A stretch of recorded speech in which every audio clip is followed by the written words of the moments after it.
Something that most people don't even consider about money is the same thing that keeps them stuck in the cycle of chasing after it. And it all boils down to their mindset and how they view money in the first place. You know, what they fail to realize is that money is a human construct. Its value is derived from the value that we perceive it to have. For example, some humans value it very little.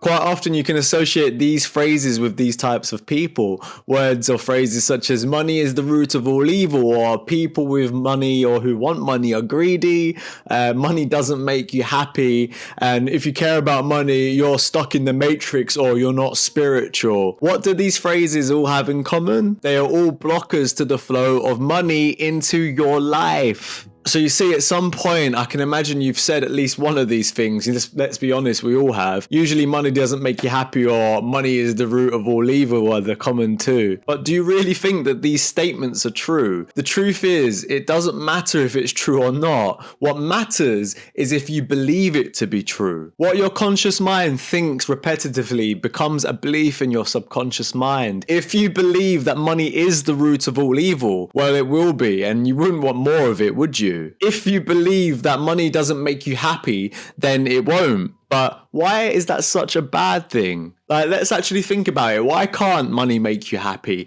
Loads of other things make you happy, right? So why can't money be one of those things too? 2 words, social conditioning. And it is this very social conditioning that has us thinking like everyone else without ever stopping to question what these thoughts actually mean. You understand that your thoughts create your feelings, and your feelings are emotions, and what your thoughts and emotions are is what your frequency will be. This means that if your frequency to money doesn't match one that is going to attract it, what are you doing instead? You got it, you're repelling it, which obviously is not the best idea considering most of our lives revolved around money, is it? No. So if you want to manifest more money into your life, then you know what to do. We're going to start with 3 easy steps for you to be able to do it. Step number 1 is clearly define what financial abundance means to you. So write down specific money related goals and of course the intentions that go with it. And the trick here is to be very clear about the amount that you actually want to manifest into your life, and of course even the purpose behind it. And if you would like to go a step further to really cement this, write down the positive impact that this will have on your life. Step 2.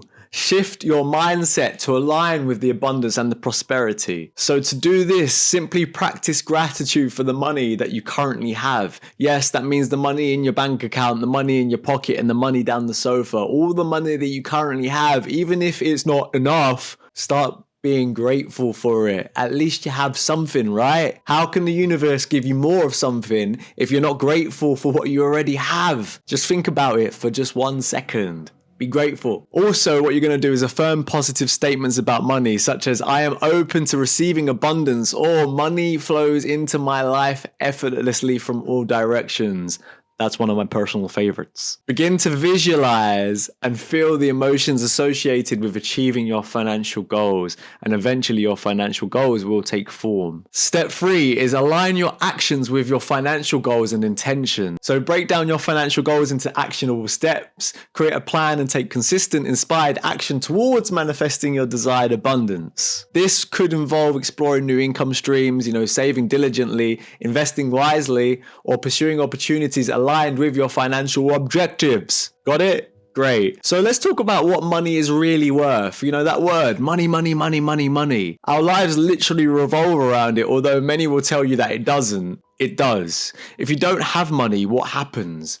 You die. Oh, listen, sorry to be so blunt, but that's the reality. Money is incredible. With it, we can buy everything we need in our lives. It buys us things such as food. It buys us water, shelter. It buys the clothes on our backs. Even a pumpkin spice latte from Starbucks. The list goes on. What do all these things have in common, though? It's money. Money, however, in its simplest form, isn't anything special, really. It's literally a bit of paper that technically has no worth. So if it has no worth, is money worthless then? Simple answer, no, because we give it the worth, so how can it be so? If the value of money is based on our perception, it is this very own perception which gives it the worth that it has. Who decides what it's worth is the question that you need to ask yourself, and it's really simple. You do. You know, if you're struggling to manifest more money into your life, here's how you can discover what money is really worth to you. And of course, this is so you can fix any limiting beliefs that you have around it so you are able to attract more money into your life. Step number 1, reflect on money's inherent nature. Contemplate the idea that money as a physical object is essentially just paper or digital currency with no inherent value. Acknowledge that its worth is not inherent but rather assigned by you. Step 2, acknowledge the perception factor. So what I mean by this is reflect on the concept that money's worth is not universal. It is shaped by individual and societal perceptions. Consider how the same piece of currency can have different values to different people. And a nice example for this one is a millionaire dropping a tenner is going to care less about that tenner than someone who's just dropped their last tenner. See? The value of money is perceived by its owner, not by the amount that the number is giving on it. Step 3, empower yourself as the arbiter of worth. Realize that you hold the power to assign value to money. Understand and accept that the worth of money is a subjective determination. Understand and accept that the worth of money is a subjective determination, and you are the one who ultimately decides its significance in your life. And of course, recognize your authority in assigning value based on your goals, priorities, values, and even your beliefs. And step 4 is question and define your values. And then just in case you don't know what they are, step 4 is question and define your values. So what I want you to do is explore your personal values and how they relate to money. So just to help you out, ask yourself questions about money that represents you. Does it signify security, freedom, experiences, or something else? Clarify your values to better understand why and how you assign worth to your money. And step 5 is align money with your goals. Simply put, ensure that your relationship with money aligns with your broader life goals. Evaluate whether the way you handle and perceive money supports your overarching life objectives. And if it doesn't, adjust your perspective and financial practices if needed to ensure a harmonious alignment between money and your values. At the end of the day, if you're going to do this work, it all boils down to one thing. It's all about your mind. Do you believe that someone who is abundant worries about how much money they are going to earn this month? Do you actually think they care to think about how they're going to pay their bills next week?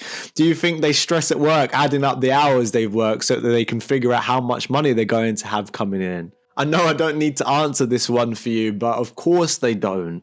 But Paris, that's because they're rich. Obviously, they aren't going to worry about these things. I hear you, but this way of thinking is wrong. Despite what you are told to believe, most millionaires are self-made. Most people who become millionaires through inheritance lose all of their wealth. In fact, speaking of the inheritance millionaires, 70% of their wealth is lost by the next generation, and 90% of that wealth is lost by the generation after that. So in order for money to stay in your life, you must do 2 things. First, you must develop the skills to become financially literate so that you can manage your money well. This means improving your relationship with money and how you look after it. After all, you know, having money is like being in a relationship. If you don't treat it well, then that money's gonna pack its bags and it's gonna go. And the next step is create and nurture a mindset that has its beliefs centered around abundance and prosperity, not lack. And the truth is, if you want to become wealthy, you must become wealthy in your mind way before you become wealthy in reality. If you're constantly worrying about paying the bills, for example, how can you ever expect to change your way of thinking?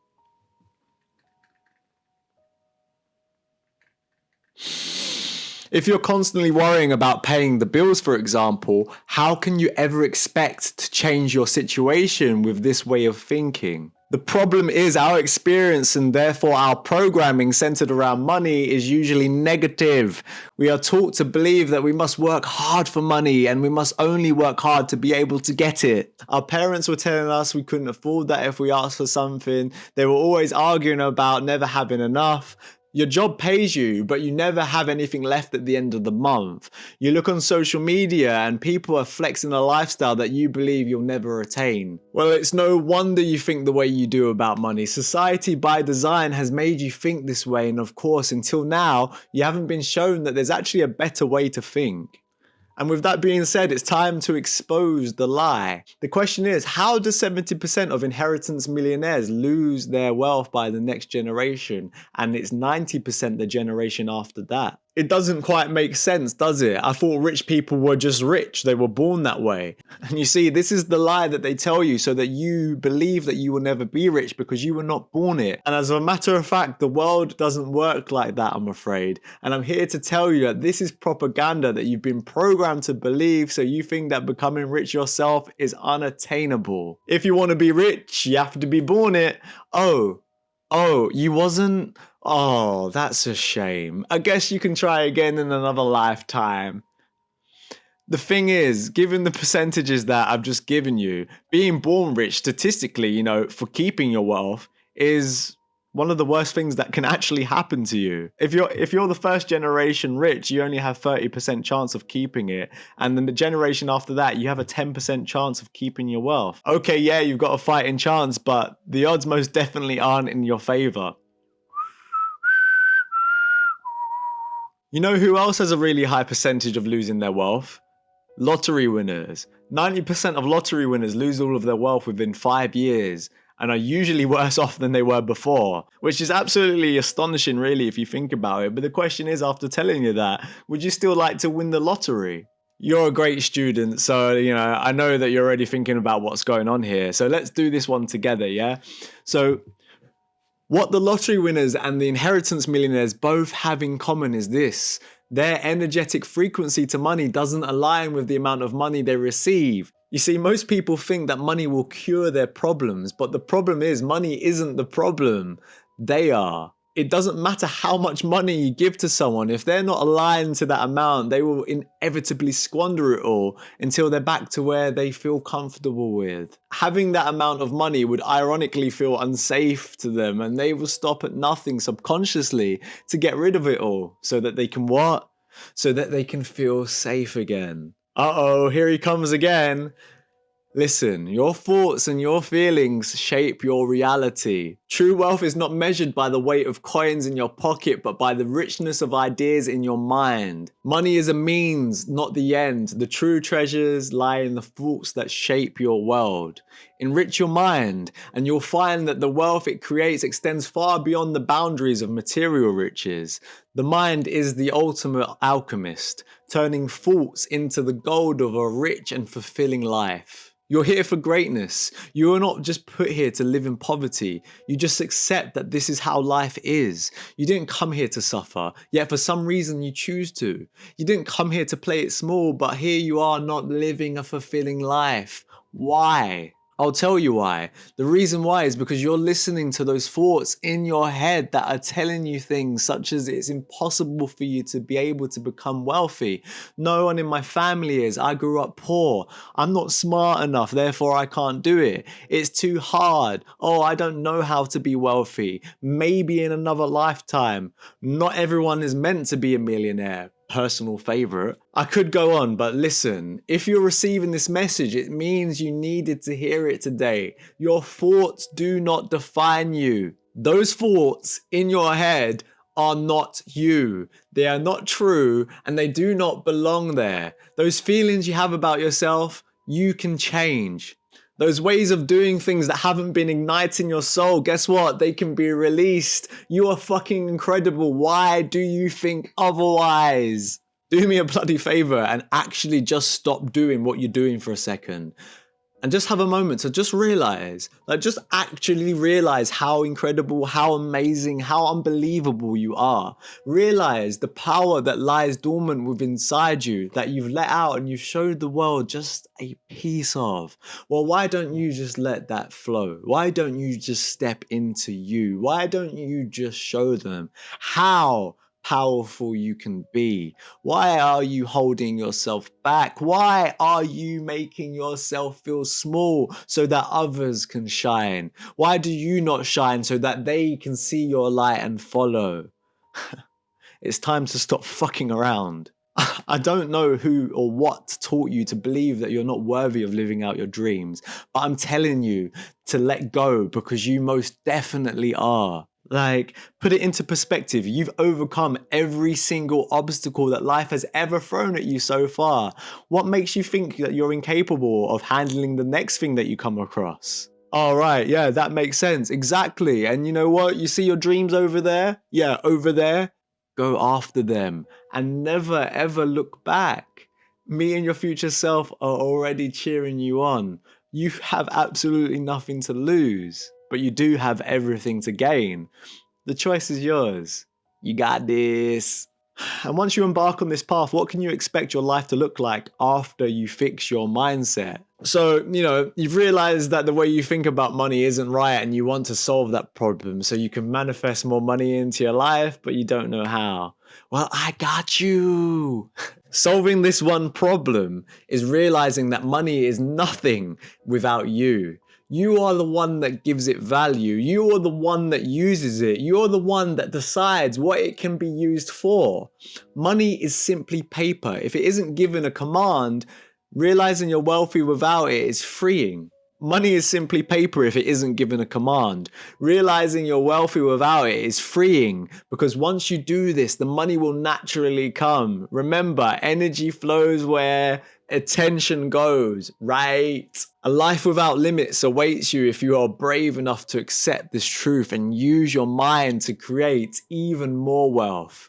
You see, it's not about becoming wealthy. It's about realizing that you already are and becoming even more wealthy, even more abundant, even more limitless, even more powerful. The problem is most are scared of their light. But not you. You know that you're a magnet, like attracts like. If you already are, well then by definition you must attract more wealth into your life because that is what your energetic frequency is. Solve this dilemma and you will experience true freedom.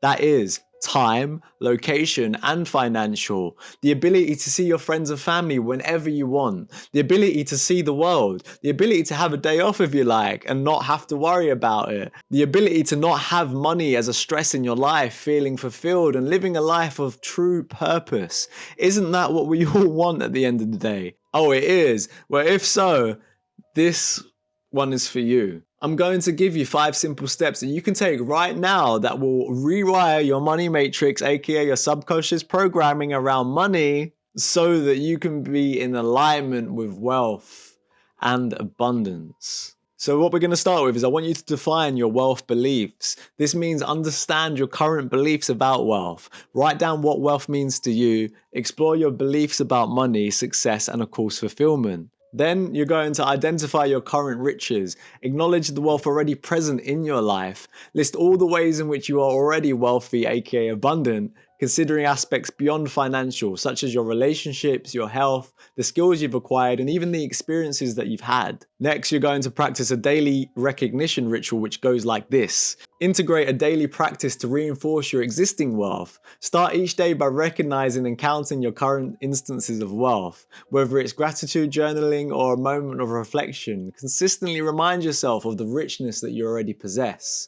One of the most important steps is to challenge your limiting belief. So, to do this, identify and address beliefs that hinder your sense of wealth. Write down any belief that makes you feel lacking or not wealthy. And of course, challenge these beliefs by questioning their validity and replace them with empowering I am statements. For example, I am a magnet for money. It flows to me effortlessly. And the next one there is embody positive affirmations. So do this by reinforcing positive beliefs through authentic embodiment. Whenever a limiting belief arises, replace it with a positive I am statement. For this to work though, you need to feel the truth of these statements, allowing them to resonate deep within you. And that's it. That's the 5 steps. And listen, you made it this far. It really would be a shame if you didn't do any of these exercises that I've given you today.